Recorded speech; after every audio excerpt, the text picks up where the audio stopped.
जब ये हरि बाबा बांध नहीं था तो यहाँ सारे में पानी पानी था। जब हम यहाँ पर खेती करते थे तो गेहूँ, धान, बाजरा, सरसों ये होती थी। क्षेत्र में कुछ नहीं था, गांव में हमारे में पूरे गांव में झोपड़ी थी मिल लगने से पहले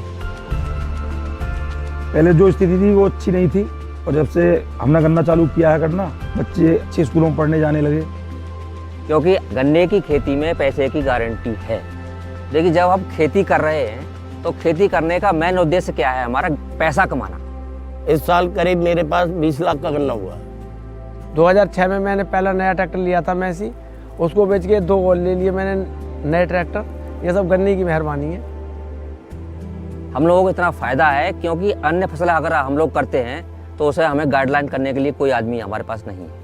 लेकिन यहाँ तो कृषि यंत्र भी मिलेंगे, नई नई तकनीकी भी बताएंगे, बीज को भी नए तरीके से लाएंगे, दूसरा बीज भी दिलवाएंगे और सह फसली के लिए प्रेरित भी करेंगे। जैसे यही खेत ले लीजिए, हमारा ये 1 एकड़ का खेत है हमारा।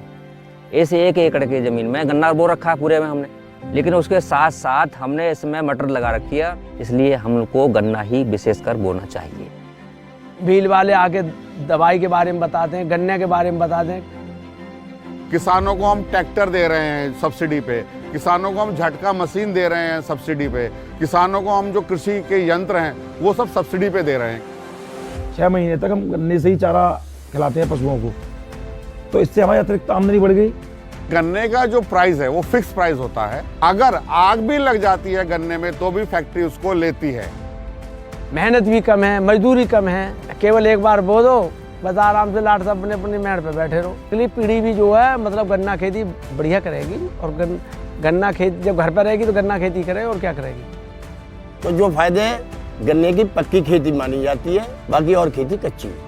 धीरे धीरे ऑनलाइन सिस्टम चालू हो गया मिल की तरफ से, और पर्चियों का मैसेज आने लगा, और जिससे कि किसानों को बहुत सुविधा हो गई। पर्ची आई, मोबाइल पे मैसेज आया, 14वें दिन हमारे बैंक अकाउंट में हमारा पैसा जो हमने गन्ना डाला है वो पैसा हमें मिल जाएगा। अभी शुगर हो गई, पावर हो गई, जिससे हम बिजली की बात करते हैं, इथेनॉल हो गया। मतलब कि अब ऑयल में भी हम जो है गन्ने से जो हमें इथेनॉल बनता है वो मिक्स करेंगे, उसी से हमारे हवाई जहाज भी उड़ेंगे। अब आपका विकास और क्षेत्र का विकास हमारी गारंटी है। हमने जैसे गन्ने की खेती चालू करनी शुरू की, लोग देखते कि अब ये तो ट्रैक्टर भी ले आए, तो लोग प्रेरित हुए हमसे, तो उन्होंने कहा खेती करेंगे हम गन्ने की। यहाँ के क्षेत्र का भरोसा महाराज जी के ऊपर बहुत है। इसलिए हर किसान को, चाहे ज़मीन कम है चाहे ज़मीन अधिक, गन्ना अवश्य बोना चाहिए, चाहे ज़्यादा बोए चाहे थोड़ा बोए।